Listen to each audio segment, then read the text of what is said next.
हरे कृष्णा, राधे राधे। प्रिय श्रोताओं, आप सभी को आषाढ़ महीने की योगिनी एकादशी की बहुत बहुत शुभकामनाएं। भगवान लक्ष्मी नारायण आप सभी की मनोकामनाएं को पूरी करें। आइए सुनते हैं योगिनी एकादशी की व्रत कथा। बहुत समय पहले की बात है। एक समय अर्जुन ने भगवान श्री कृष्ण से कहा, हे त्रिलोकीनाथ, मैंने ज्येष्ठ माह के शुक्ल पक्ष की निर्जला एकादशी की व्रत की कथा सुनी। अब आप मुझे पर कृपा करें और आषाढ़ महीने के कृष्ण पक्ष की एकादशी के बारे में बताएं। इस एकादशी का क्या नाम है, क्या महात्म्य है, सारी बातें विस्तार से बताएं। तब भगवान श्री कृष्ण ने कहा, हे अर्जुन, आषाढ़ माह के कृष्ण पक्ष की एकादशी को योगिनी एकादशी कहते हैं। इस एकादशी के व्रत से सभी पाप नष्ट हो जाते हैं। यह व्रत इस लोक में भोग और परलोक में मुक्ति देने वाला है।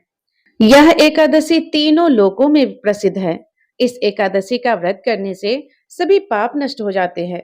अर्जुन, ध्यान से सुनो, मैं पुराणों में कही कथा तुमसे कहता हूँ। बहुत समय पहले कुबेर नाम का एक राजा था, जो अलकापुरी नाम की नगरी में राज्य करता था। वह राजा बड़ा ही शिव भक्त था। उसका हेममाली नाम का एक सेवक था, जो कि यक्ष था। पूजा के लिए हेममाली रोज पुष्प लेकर आता था। हेममाली की विशालाक्षी नाम की एक अति सुंदर स्त्री थी। एक दिन की बात है, हेममाली पूजा के लिए पुष्प लेने मानसरोवर में गया। वहां से पुष्प लेकर चला, लेकिन रास्ते में उसने अपनी पत्नी को देखा तो सोचने लगा कि अभी तो बहुत सुबह है। मैं थोड़ी देर अगर अपनी पत्नी के पास रुक भी जाऊं तो पूजा के लिए समय से पहुंच जाऊंगा। बस यही सोचकर अपनी पत्नी के पास ही रुक गया। भोग विलास में करते करते दोपहर हो गई। उधर राजा हेममाली की प्रतीक्षा कर रहे थे। जब राजा को प्रतीक्षा करते करते दोपहर हो गई, तो उन्होंने क्रोध से अपने सेवकों को आज्ञा दी, तुम लोग जाओ और पता करो कि हेममाली अभी तक पुष्प लेकर क्यों नहीं आया। सेवक राजा की आज्ञा मानकर हेममाली का पता लगाने के लिए गए तो आकर बोले कि हे राजन, हेममाली तो अपनी पत्नी के साथ भोग विलास में व्यस्त है।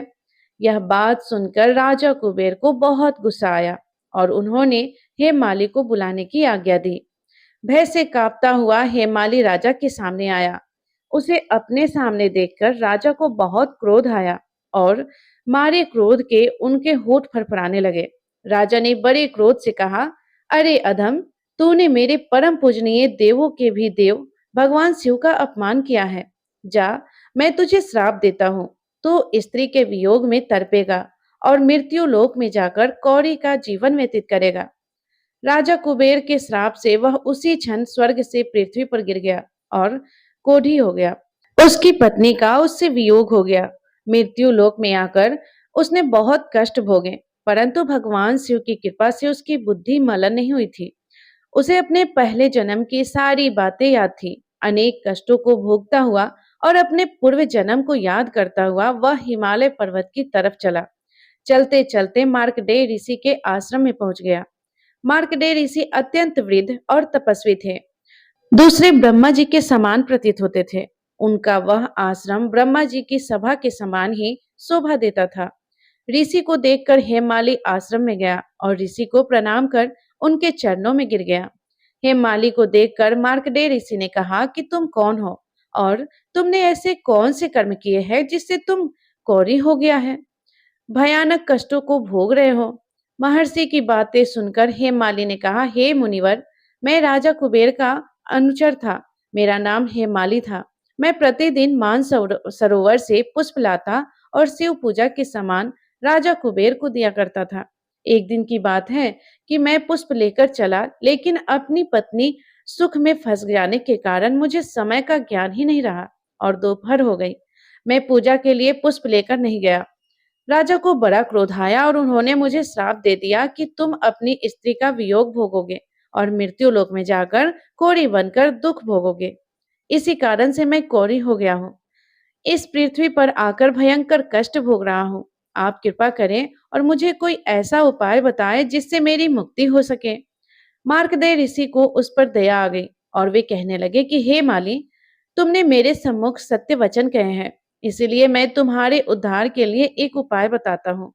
आषाढ़ महीने के कृष्ण पक्ष की एकादशी को योगिनी एकादशी कहा जाता है। इस एकादशी का व्रत जो कोई भी करता है, उसके सभी पाप नष्ट हो जाते हैं। तुम भी योगिनी एकादशी का विधान पूर्वक व्रत करो, तुम्हारे भी सभी पाप नष्ट हो जाएंगे।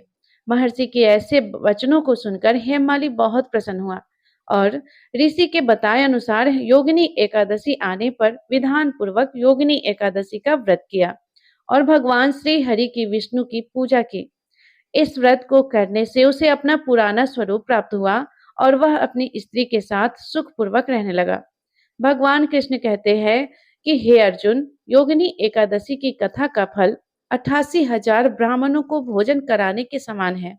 माने जो भी योगिनी एकादशी की कथा को पढ़ता है या सुनता है अथवा दूसरे को सुनाता है, उसे 88,000 ब्राह्मणों को भोजन कराने जितना पुण्य फल प्राप्त होता है। योगिनी एकादशी का व्रत करने से सभी पाप नष्ट हो जाते हैं और मृत्यु के बाद मोक्ष की प्राप्ति होती है। बोलिए श्री विष्णु भगवान की जय, लक्ष्मी माता की जय, बोलिए तुलसी माता की जय। बहुत समय पहले की बात है। किसी गांव में एक बुढ़िया माई रहती थी। बुढ़िया माई का एक बेटा था। बेटे का विवाह हो गया था तो घर में बहू भी आ गई थी और एक पोता था। बुढ़िया माई बड़े ही नित्य कर्म वाली थी। हर एकादशी का व्रत करती थी, रोज तुलसी माता की पूजा करती थी। उसने अपने घर आंगन में ही तुलसी माता का गमला रख रखा था। वहीं पर बैठकर तुलसी माता की पूजा किया करती थी। रोज सुबह उठती, तालाब पर जाती, स्नान करती, घर वापस आकर तुलसी माता को सींचती, तुलसी माता के नीचे घी का दीपक जलाती, कथा कहानी कहकर आरती करती। ऐसे ही बुढ़िया माई के दिन मजे में बीत रहे थे। गांव की और भी औरतें बुढ़िया माई के पास बैठकर ही कथा कहानी सुनती। एक दिन की बात है, बुढ़िया माई अपनी सहेलियों के साथ बैठी थी। सभी आपस में बातें कर रही थी। तब उनमें से एक कहने लगी कि मेरा तो द्वारकाधीश की यात्रा करने का, द्वारकाधीश को दर्शन करने का बड़ा मन हो रहा है। तो जितनी भी औरतें वहां बैठी थी वे सब कहने लगी कि हाँ, जाना तो हम भी चाहते हैं। चलो क्यों ना हम सभी मिलकर द्वारकाधीश के दर्शन करने चले। सब बुढ़िया माई से पूछने लगे कि बताओ, क्या तुम भी हमारे साथ चलोगी। अब बुढ़िया माई ने सोचा कि मन तो मेरा बहुत है द्वारकाधीश के दर्शन करने का, लेकिन मैं ऐसे कैसे हाँ कर दूं। पहले बेटे से पूछना पड़ेगा तब कहना पड़ेगा। तो बुढ़िया माई अपनी संग सहेलियों से कहने लगी कि मैं तुमसे अभी कुछ नहीं कह पाऊंगी। शाम को मेरा बेटा आएगा, उससे पूछूंगी तब मैं तुम्हें कल बता दूंगी। तो सभी औरतें चली गई। शाम को बुढ़िया माई का बेटा जब घर पर आया तो बुढ़िया माई अपने बेटे से कहने लगी कि बेटा, मेरा तो द्वारकाधीश के दर्शन का बड़ा मन कर रहा है। मेरी सारी सहेलियां द्वारकाधीश की यात्रा पर जा रही हैं। मेरा भी बड़ा मन है।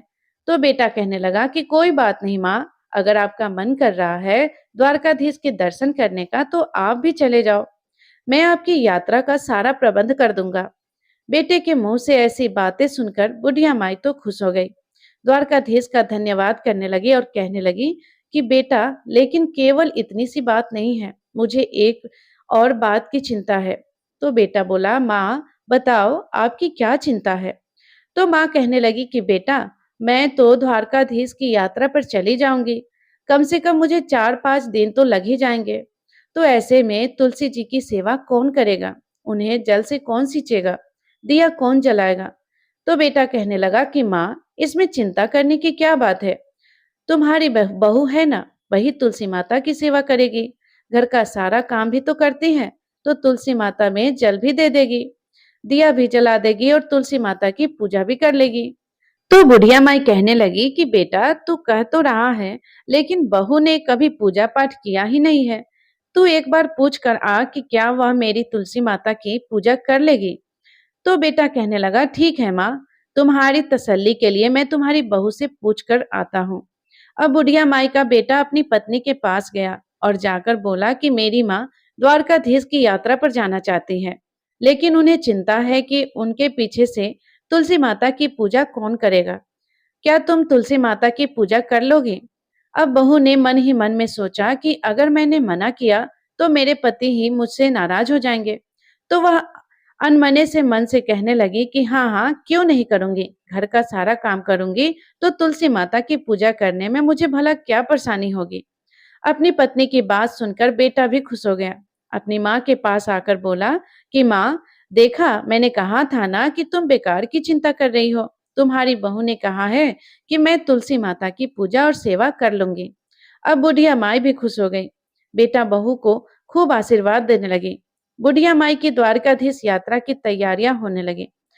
बेटे ने अपनी पत्नी से कहा कि मेरी माँ यात्रा पर जा रही है, कुछ अच्छा सा खाने का सामान बना दो, कुछ लड्डू बना दो, सुहाली बना दो, मठरी बना दो, कुछ ऐसा सामान बना दो कि मेरी माँ को अगर रास्ते में भूख लगे तो कहीं पर रुककर विश्राम करे और खाना पीना खा ले।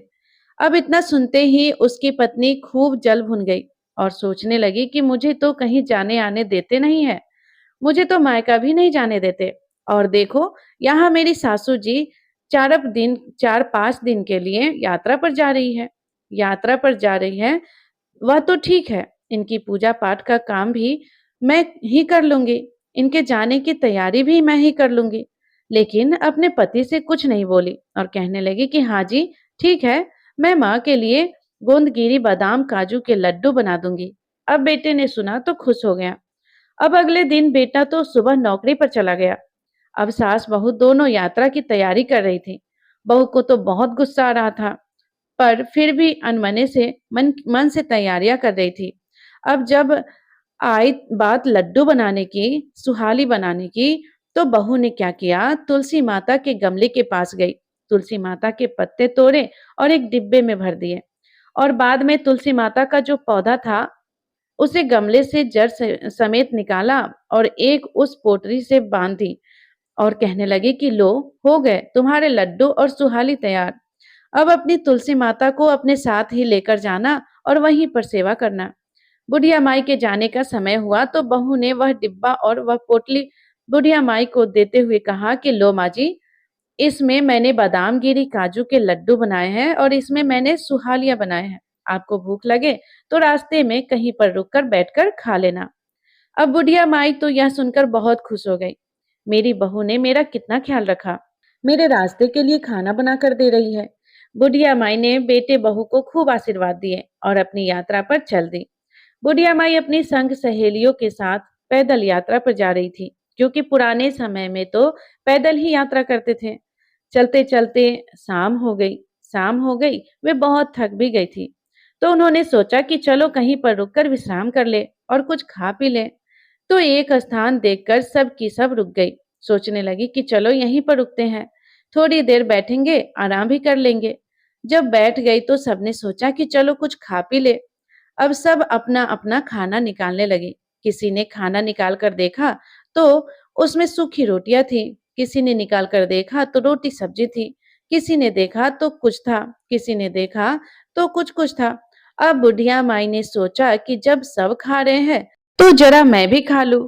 बुढ़िया माई ने अपना डब्बा निकाला, पोटली निकाली, डब्बा खोल के देखा तो उसमें तो काजू बादाम गिरी के लड्डू भरे पड़े थे। खूब घी तैर रहा था। उसमें पोटली खोली तो देखा कि उसमें सुहाली मठरी थी।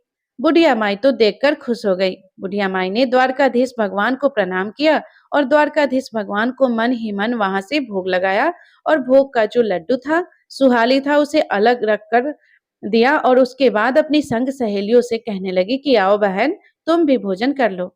अब सबने देखा कि बुढ़िया माई के पास तो इतने स्वादिष्ट लड्डू है, तो सबके मुंह में पानी आ गया। सबने बुढ़िया माई के प्रसाद लिया और लड्डू लिया और खूब खूब जो है आनंद से खाए। सारी की सारी औरतें बुढ़िया माई की खूब प्रशंसा करने लगे। अरे वाह, तुम्हारे लड्डू तो बहुत स्वादिष्ट है।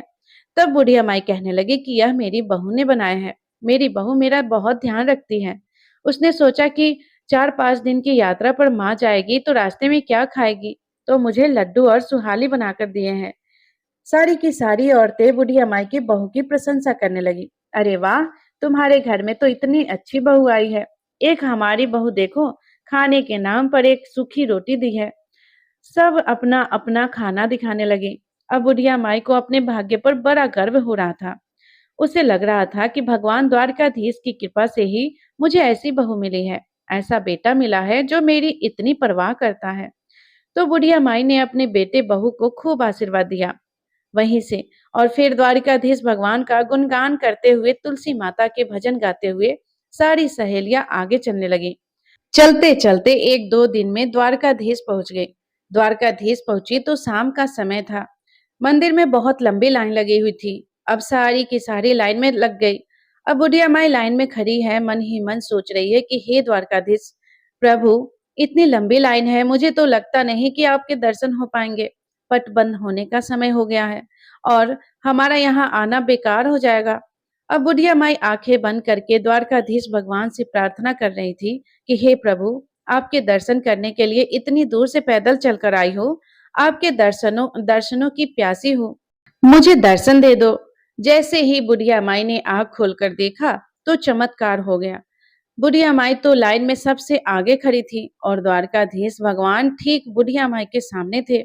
बुढ़िया माई के हैरानी का ठिकाना नहीं रहा। कहाँ लाइन में इतनी पीछे थी और कहाँ सबसे आगे आ गई। अब पंडित जी सबका प्रसाद चढ़ा रहे थे, तो बुढ़िया माई ने जो द्वारकाधीश भगवान को भोग लगाया था, लड्डू सुहाली का वह प्रसाद निकाला और पंडित जी को दे दिया। भोग लगाने के लिए अब सोचने लगी कि यहाँ पर तो इतनी अच्छी अच्छी मिठाई, इतने अच्छे अच्छे भोग रखे हुए हैं, मेरी लड्डू सुहाली का कहाँ नंबर आएगा भोग लगाने का। वह मन ही मन भगवान से प्रार्थना करने लगी कि हे प्रभु, यह जो भी प्रसाद है मैं लाई हूँ, इसका आप भोग लगाओ। तभी अचानक से फिर से चमत्कार हो गया। बुढ़िया माई ने देखा कि पुजारी जी ने जो उसने लड्डू सुहाली का प्रसाद दिया था, ले जाकर सबसे आगे द्वारकाधीश भगवान के सामने रख दिया और बुढ़िया माई को ऐसा भाव आया कि ऐसा प्रतीत हुआ जैसे द्वारकाधीश भगवान बड़े प्रेम से उसके लड्डू का भोग लगा रहे हैं। बुढ़िया माई बहुत प्रसन्न हुई। प्रभु ने मेरा भोग स्वीकार कर लिया। द्वारकाधीश मंदिर के जो पुजारी थे, सबको जब प्रसाद देने लगे तो उन्होंने बुढ़िया माई को भी प्रसाद दिया। बुढ़िया माई ने अपना पल्लू पसार कर प्रसाद ले लिया। हाथ जोड़कर सोचने लगी कि प्रसाद को घर लेकर जाऊंगी, अपने बेटे बहू पोते सबके साथ मिलकर खाऊंगी, क्योंकि द्वारकाधीश भगवान का प्रसाद है, उनका आशीर्वाद है, सबको मिलना चाहिए। तो उसने वह प्रसाद जो डिब्बा लेकर आई थी, जिसमें लड्डू भर के आई थी, उसी में रख दिया। अब बुढ़िया माई मंदिर से बाहर आ गई तो अपनी सहेलियों का इंतजार करने लगी कि वे भी दर्शन करके बाहर आ जाए। थोड़ी देर के बाद सभी सहेलियां भी बाहर आ गई और आकर कहने लगी कि अरे भाई, बहुत भीड़ थी, हमें तो बहुत घबराहट हो रही थी, हमें तो दर्शन भी नहीं हुए। कोई कह रही थी कि मुझे तो बस थोड़े से दर्शन हुए। सबके सब अपनी अपनी बातें बात कर रही थी और बुढ़िया माई जो थी, मन ही मन मुस्कुरा रही थी, भगवान का धन्यवाद कर रही थी और कहने लगी कि मुझे तो द्वारकाधीश भगवान के बहुत अच्छे दर्शन हुए हैं और केवल दर्शन ही नहीं हुए हैं, भगवान ने तो मेरा प्रसाद भी ग्रहण किया है। इस तरह से बुढ़िया माई अपनी सहेलियों के साथ द्वारकाधीश भगवान की यात्रा करके अपने गांव की तरफ वापस चल दी। चलते चलते अपने घर पहुंच गई। उसने घर आकर अपने बेटे बहू को आवाज लगाई। बेटा अंदर से आया। उसने माँ के पैर छुए और पूछने लगा कि माँ कैसी हो, यात्रा कैसी रही। तो बुढ़िया माई ने अपने बेटे को खूब आशीर्वाद दिए और कहने लगी कि बेटा, मेरी यात्रा तो बहुत अच्छी रही, मुझे तो बहुत अच्छे से दर्शन हुए। फिर चारों तरफ देख के कहने लगी कि बेटा, बहू तो दिखाई नहीं दे रही है। तो कहने लगा कि माँ, पहले तुम पानी पियो और आराम से बैठ जाओ, बहू के बारे में बाद में पूछना। बुढ़िया माई ने सोचा कि बेटा बेटा तो बात टाल रहा है, इसका मतलब कुछ गड़बड़ जरूर है। तो बुढ़िया माई कहने लगी कि बेटा, मैं बैठूंगी भी बाद में और पानी भी बाद में पी लूंगी, पहले तो मुझे यह बता कि मेरी बहू कहाँ है। तो बेटा कहने लगा कि माँ, मैंने उसे घर से निकाल दिया है। तो बुढ़िया माई बोली कि बेटा, यह तूने क्या किया? मैं जो द्वारकाधीश की यात्रा पर गई थी, तो तूने पीछे से बहू को घर से निकाल दिया। ऐसा क्या हो गया था जो तूने मेरी बहू को निकाल दिया? मेरी बहू तो बहुत संस्कारी थी, इतनी अच्छी थी। तो बेटा कहने लगा कि माँ, तुम अपनी बहू को नहीं जानती, उसने तेरे साथ बहुत बड़ा धोखा किया है। मैंने उससे कहा था कि मेरी माँ यात्रा पर जाएगी तो उसके लिए खाने का सामान बना देना। उसने क्या किया कि तुलसी के पत्ते तोड़ तोड़ कर डिब्बे में भर कर रख दिए। तो बुढ़िया माई कहने लगी कि नहीं बेटा, मैंने डिब्बा खोल कर देखा तो उसमें तो काजू बादाम के लड्डू थे। वे लड्डू मैंने भी खाए और अपनी सहेलियों को भी खिलाए। तब वह कहने लगा कि नहीं माँ, उसने मुझसे खुद कहा है कि मैंने आंगन से तुलसी के पत्ते तोड़कर जो है डिब्बे में भर दिए थे और वही माँ को दिए थे। अब बुढ़िया माई सोचने लगी कि अच्छा, यह तो तुलसी माता का चमत्कार है। तुलसी माता की कृपा है जो उन पत्तों के लड्डू बन गए थे। तो बेटे से कहने लगी कि कोई बात नहीं बेटा, बहू ने ऐसा किया, उसने गलती की, लेकिन उसी के कारण मुझे द्वारकाधीश भगवान के दर्शन भी हुए। बेटा, मेरे साथ तो इतने चमत्कार हुए कि मैं तुझे क्या बताऊं। जब मैं द्वारकाधीश के दर्शन करने के लिए गई, मंदिर में गई, तो लाइन में बहुत पीछे खड़ी थी। मैंने द्वारकाधीश भगवान से आंखें बंद कर प्रार्थना करी, तो बेटा तू यकीन नहीं करेगा कि मैं भीड़ से सबसे आगे हो गई। लाइन में सबसे आगे खड़ी थी। द्वारकाधीश भगवान ठीक मेरे सामने थे। और बेटा, मेरे डिब्बे में एक तुलसी जी का पत्ता था और एक लड्डू जो मैंने भगवान को भोग लगाया था।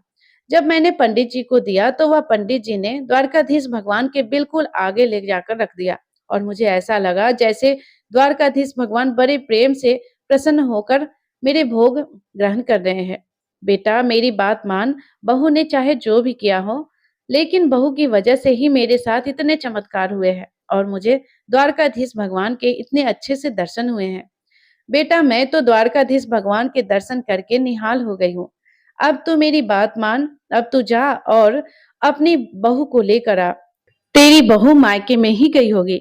बुढ़िया माई का बेटा अपनी माँ की कोई बात नहीं टालता था। माँ ने कहा कि बहू को लेकर आ, तो वह लेने के लिए चल दिया। बहू के मायके गया, बहू को लेकर आया।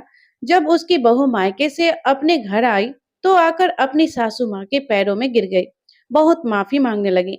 तो बुढ़िया माई कहने लगी कि बहू, मैंने तो तुझे कब का माफ कर दिया है।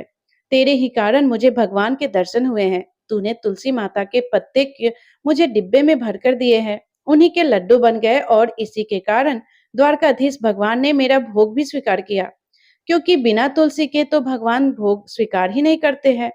देख, मैंने तो तुझे माफ कर दिया।